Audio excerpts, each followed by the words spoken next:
Hi guys! I decided to do the challenge for Rina's birthday, which is her birthday challenge. You create a couple of thread spools, a cork, or a matchbox. Hi Rina! And unfortunately the deadline is tomorrow. I did create these a couple of days ago, but there was just no way that I could videotape it and get it in the mail in time. So, Rina, you're still going to get them, but I'm not going to make the deadline. So sorry. But this is the card that I created for her. It's a card envelope. I used a greeting farm stamp and Copic colored that up. I like the way that it came out. I think the coloring turned out pretty good. I'm not the coloring master that many are, but I'm still trying. Let's see. I used my mind's eye paper on this envelope and just some basil cardstock in the background. And then these are leftover Prima flowers that I've had. They're velvet. They're eons ages. And a little Making Memories velvet brad. And just a little bit of stickles. So that's the envelope. And then inside I have one of these. I got these at Staples, and I think this is I can't remember, I think it's a American Crafts stamp. I can't remember exactly. And then this is a paper tray ink stamp. So that's our card.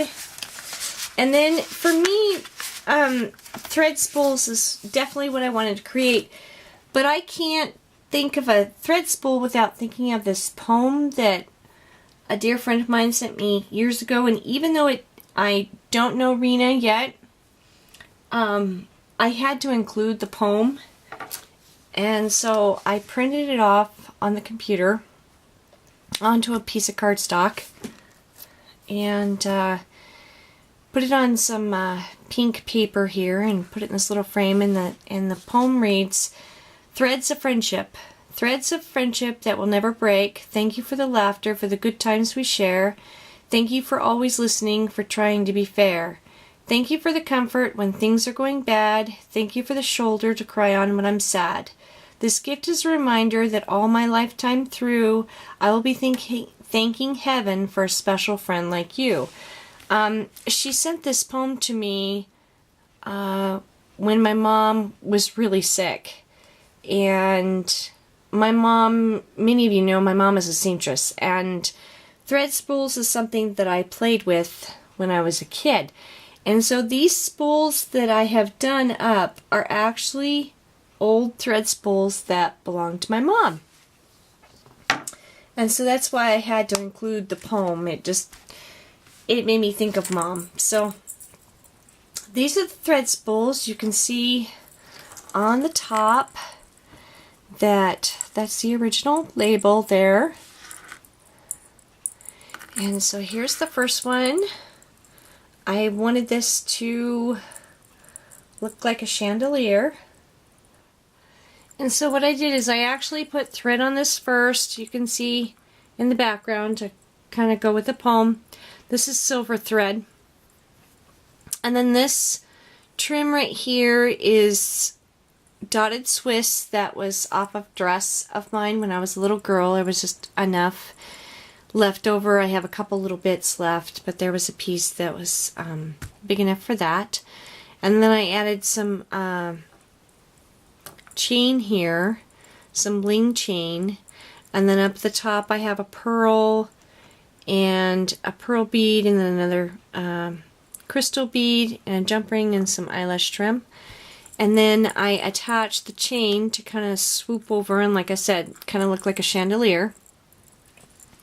And then on the bottom I've used a bead cap and a little pearl bead and another jump ring and some more chain. And off the chain I have this little bead charm that I picked up with a couple of Sequoia crystals in pink. And then this is a Marion Smith trinket, I do believe. And then just a little key charm from my stash.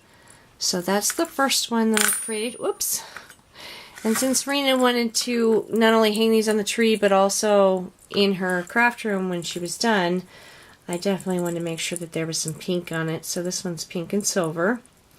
And like I said, the thread spools, I did not paint them because these were my mother's and I wanted to leave the original finish on them.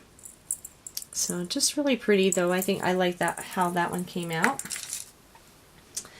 And then the second one, I won't put it on the hanger. Again, I've used some pink thread on this one. And this is some very old tatted lace that I had out of the bottom of the hoard vault. Then there's a little pink pearl, a little bead cap, and some chain to hang it from. And then this is a very old Polish button that I had found, and another bead cap, and a little pearl bead, and I put some eyelash trim here on this because I just thought it was cute. And then another little bead here, kind of an iridescence, and then a second one, and then I created this charm, this glass charm. I created one of these for Laura and tucked it in her card. And it's just a glass tile with a silver bell. And then on the back I used the Tim Holtz foil tape. I ran it through the embossing folder and then cut it out with a Spellbinder's scallop square, and it fit perfectly. Look at that. And so you've got a little bit of scallop around the edge, and I just think it turned out really cute. And then I used a digital image and some stickles in the background. So she could actually take this off if she wanted to, but I just think it turned out very pretty. I love it. So that's that piece. There's a charm. And then I also created a Christmas ornament. I did a pink butterfly, and I used that same dotted Swiss fabric, little eyelash trim, more of the bling chain, and then this is a Butterbee Scraps crystal piece at the bottom, and a little bit of gesso, and I think it turned out really pretty. And then I also created a little box, because what's a birthday without chocolate, right? So this is a digital image that I printed out, and it creates this little box, and it's like roses and Paris themed, and I know that Rina loves that type of stuff, so I did a little bit of stickles around the edges, and then up at the top I just created a little seam binding bow that I hand dyed the seam binding, and it creates a little heart, and then punched a little extra hole in there for the flower to go into, and it just sits right there, and that's that. So that's what I've created for you, Rina. I really hope that you like it. This will go in the mail tomorrow again. Sorry I missed the deadline, but that's okay.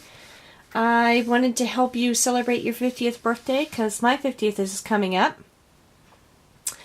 And it's, you know, age is just a number. It's not an expiration date. There's nothing stamped on the bottom of your foot. It's just simply a number. And that just means that you have lived life to the fullest for the last 50 years. And that's an awesome statement.